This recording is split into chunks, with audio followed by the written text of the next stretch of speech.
Selamat malam di Melbourne, Mas Didit, apa kabar? Alhamdulillah, Mantan. Selamat sore, Selamat selamat sore siang, ya, di siang, Belgia ya. jam 1 siang sekarang.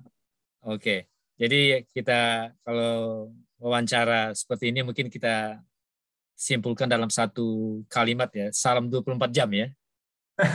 Iya, dari south ke north ya, dari Iya, selatan ke utara. iya betul. Nah, terima kasih ya sudah bersedia untuk Sama-sama. wawancara Ya. bersama Good Morning Indonesia with Poetry ya. Nah, Mhm. Anda itu kan sudah keliling dunia ya, di Belanda, di Spanyol. Kenapa pada mulanya akhirnya memilih Australia sebagai tempat tinggal dan kerja?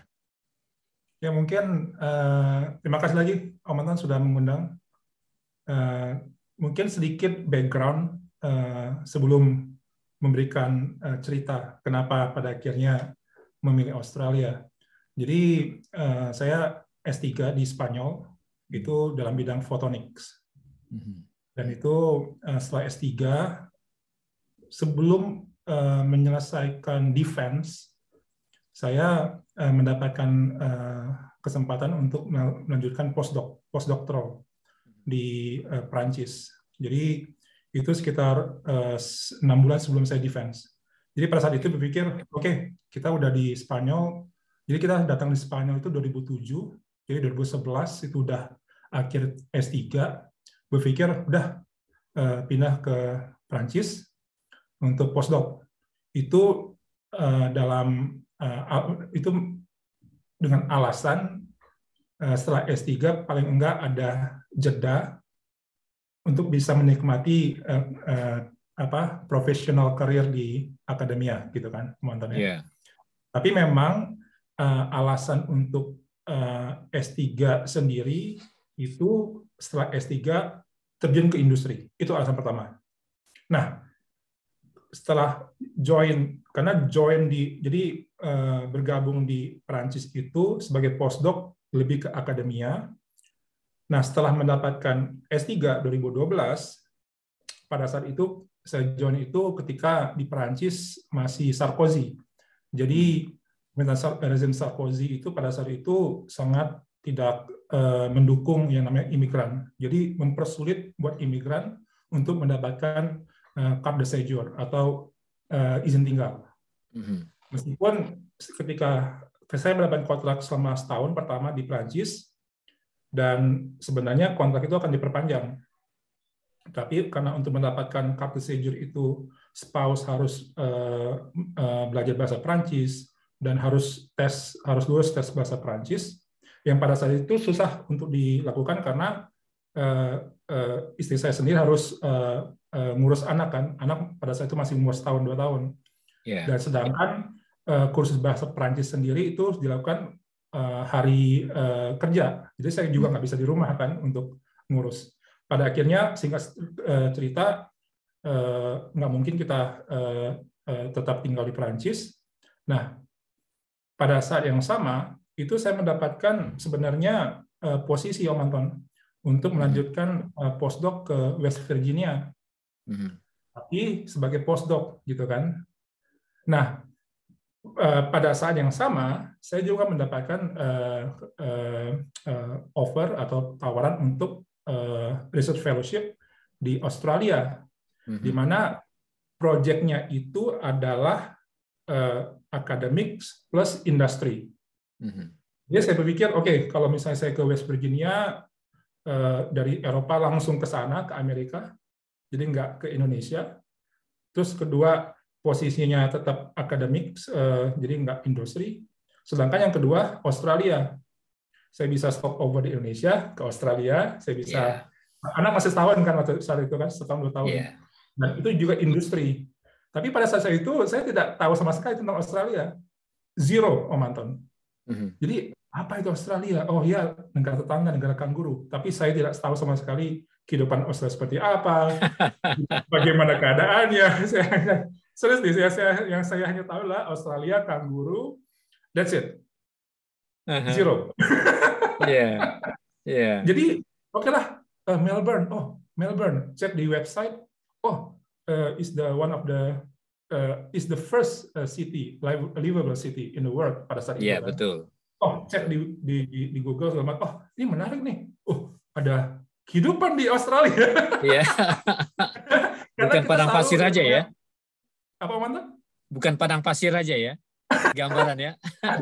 Bukan kanguru saja. Jadi waktu Bukan kanguru saja ya? Kita itu berpikir waktu di Indonesia, di negara Barat ya di sana Barat, Eropa dan Amerika. Yeah. Itu. Jadi nggak pernah yang berpikir Australia segala macam kan. Ya udahlah. Sepertinya bisa di Indonesia, dekat dengan Indonesia, Australia, ada industri di sana. Pada saat itu saya pikir mantan ya. Udah, tanpa pikir panjang lebar. Jadi saya tolak posisi yang di West Virginia, ambil yang Australia. Nah itulah sedikit banyak cerita kenapa pada akhirnya pindah dari Eropa ke Australia. Iya. Terus sampai di Australia, bagaimana ceritanya? Sudah dapat permanent resident, terus kembali ke Eropa, itu bagaimana ceritanya? Cukup menarik tuh, Manton. Jadi karena research fellowship itu kan temporary kontrak kan, jadi kontrak bukan permanen. Jadi masuk Australia dengan 457, visa 457 itu buat 2 tahun. Jadi ya ngikutin aja tuh. Kerja sebagai research fellow di sana as usual gitu kan, seperti biasa gitu kan. Tapi pada saat itu tetap, jadi waktu kita pindah ke Australia, kita tuh tidak berpikir sama sekali yang namanya permanent resident. Apa itu permanent resident? Karena di Eropa itu ketika kita di sana, kamu otomatis kalau misalnya kamu mendapatkan kartu resident ya di Eropa, otomatis kamu itu resident meskipun tidak permanen. Artinya adalah kamu mendapatkan hak yang sama seperti local citizen, tetapi kamu tidak mendapatkan hak untuk memilih. Tapi untuk apa istilahnya benefit segala macam itu sama, nggak ada beda. Ya? Makanya benar. Waktu saya di Australia, ketemu kolega-kolega orang Indonesia, kamu di sini ngapain? Kerja research fellow di sini gitu kan. Kamu PR. Bingung saya kan. PR. Iya. Setiap orang selalu mengatakan soal PR gitu kan. Nah,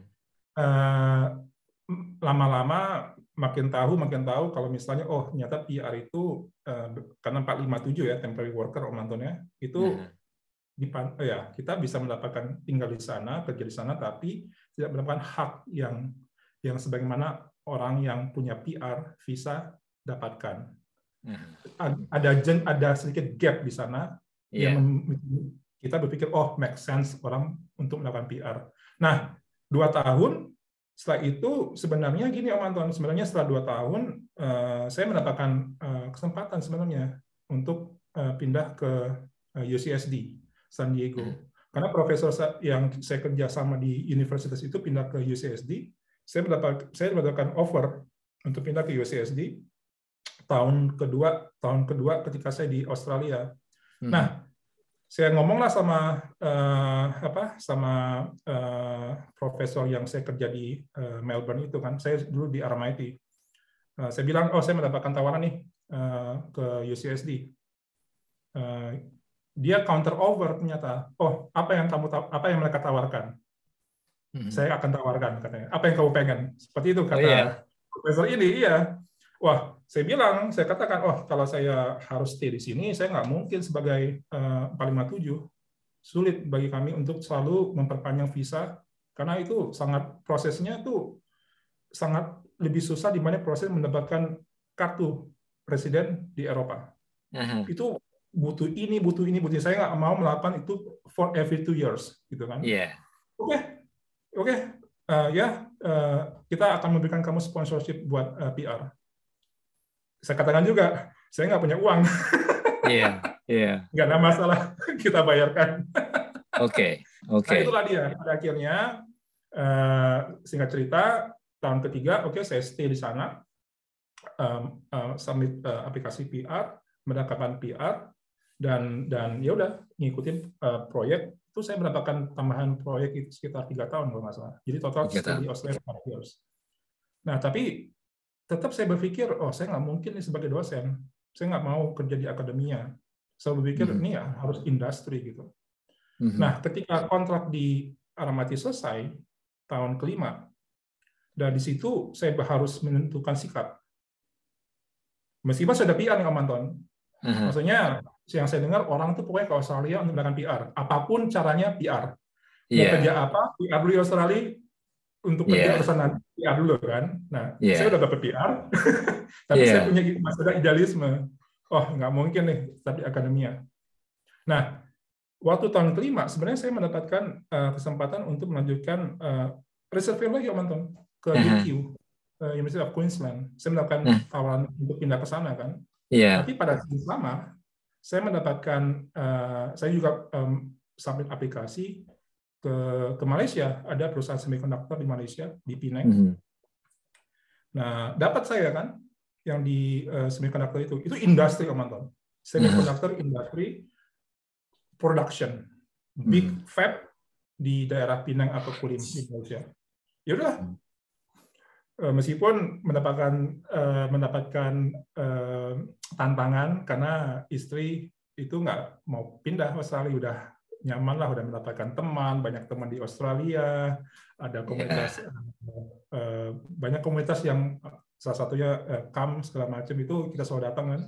Pokoknya udah nyaman lah, pokoknya buat anak itu jelas segala macam, udah mengetahui lah nanti anak sekolah di sini segala macam. Ketika saya mengatakan nggak mungkin tinggal di Australia.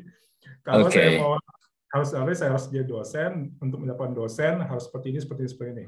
Saya nggak mendapatkan kesempatan itu, udah dapat, saya tetap kembali, saya ambil S3 karena mau industri, sekarang dapat kesempatan di Malaysia untuk industri, yuk kita pindah. Nah, pindah dulu ke Malaysia sebelum saya pindah ke Eropa. Ini menarik sekali ya. Jadi di Eropa Anda bisa tinggal di sana, tidak ada status istilah permanent resident, tapi punya hak sama dengan orang lokal ya? Ada sebenarnya Om Anton, ada permanent resident itu ada. Artinya adalah ketika kita ketika kita tinggal di Eropa full selama 5 tahun, setelah 5 tahun kita mendapatkan yang namanya permanent resident. Artinya kita memperpanjang izin tinggal itu per 5 tahun. Per 5 tahun. Tapi itu selain itu juga kita bisa mobile di dalam EU. Jadi kita bisa kerja di Belanda, ke Jerman segala macam. Hanya itu. Tapi dari segi benefit, karena di Australia kita ada Medicare, kalau di Melbourne, cuma di Melbourne ya, ada di Australia. Di Australia kan. Jadi untuk PR itu ketika kita melakukan PR, kita melakukan benefit, salah satu Medicare, itu sangat membantu sekali kan. Ada juga Social Security segala macam yang hanya bisa diperoleh oleh orang-orang yang mendapatkan visa PR. Sedangkan di sini di Eropa nggak butuh itu. Lagi-lagi ketika kita udah mendapatkan izin tinggal di sini, otomatis kita mendapatkan akses kedua hal itu, ke Medicare dan Social Security. Yes. Oke. Jadi dalam hal ini sebenarnya Eropa lebih lebih menarik ya dalam hal bisa menetap asal dapat izin kerja, hak Anda sama dengan orang lokal. Iya, benar. Untuk hal ini benar sekali. Tapi mungkin karena Eropa itu besar kan Om Anton. Jadi kalau kita ngomong Eropa, kita ngomong EU sebenarnya, European Union, bukan Eropa yang lain kan. Iya. Jadi mungkin yang menjadi kendala utama adalah bahasa kan. Jadi kalau misalnya kita tinggal di Belanda, kita bahasa Belanda, Jerman kita bahasa Jerman, Spanyol kita bahasa Spanyol, Portugis, itu yang mungkin menjadi kendala yang sangat beda kalau misalnya kita ke Australia. Karena kalau Australia dari segi lokasi dekat sama Indonesia, berangkat pagi ini bisa nyampe hari ini juga di Indonesia. Dan di Australia juga itu diverse sekali kan. Jadi banyak imigran dari segala macam negara, bahasa Inggris sebagai bahasa utama, pokoknya itu membedakan Australia dari segi kehidupan sehari-hari dengan kehidupan di Eropa untuk urusan kehidupan sehari-hari. Tapi untuk urusan akses yang social security, Medicare segala macam itu lebih menjanjikan kalau misalnya bersangkutan bisa pindah ke Eropa untuk tidak harus perlu mendapatkan PR visa yang semakin sulit sekarang didapatkan di Australia kan. Oh iya, oke. Kemudian Didit kan dari ITB ya? ITB. Iya. Jadi dari dulu tuh memang lebih berminat bekerja di industri daripada di dunia akademia. Yes, iya benar Mantan. Jadi waktu saya tingkat 2, saya dulu tuh sebelum ke ITB, saya pernah baca buku tentang teori relativitas. Saya tuh suka fisika. Jadi buku itu ditulis oleh almarhum Dr. Anders Hans. Jadi beliau ini fisikawan dari asal Papua. Itu nulis buku kecil, bukunya saya beli di Gramedia. Nah waktu saya masuk jurusan fisika di ITB, dan waktu tingkat 2 saya ketemu sama Pak Hans ini. Oh ya. Ini bukunya saya baca nih. Ya waktu itu ngajar fisika fisika matematika. Jadi tingkat 2 saya udah datengin tuh Pak Hans, Pak, saya mau jadi bimbingan Bapak gitu kan, ke Pak Hans gitu. Jadi Pak Hans ini di fisika itu dia masuk ke kelompok keahlian fisika teori. Saya juga suka fisika teori tentang relativitas, kuantum segala macam gitu. Ngobrol sama Pak Hans, kebetulan nilai saya juga bagus waktu itu kan sama Pak Hans kan, jadi datang ke kantornya saya ngomong gitu kan. Tapi Pak Hans merasa hesitating untuk menerima. Jadi beliau ini Dr. Anders, masih artinya bachelor waktu saat itu, karena dapat kabar ketika dia ambil S3 dia mendapatkan perlakuan rasial, pada akhirnya tidak menyelesaikan S3-nya. Padahal pintar sekali mantan. Terus Pak Hans mengatakan, kayaknya enggak, lebih mengatakan, oh mungkin kamu coba lihat-lihat dulu bidang-bidang lain.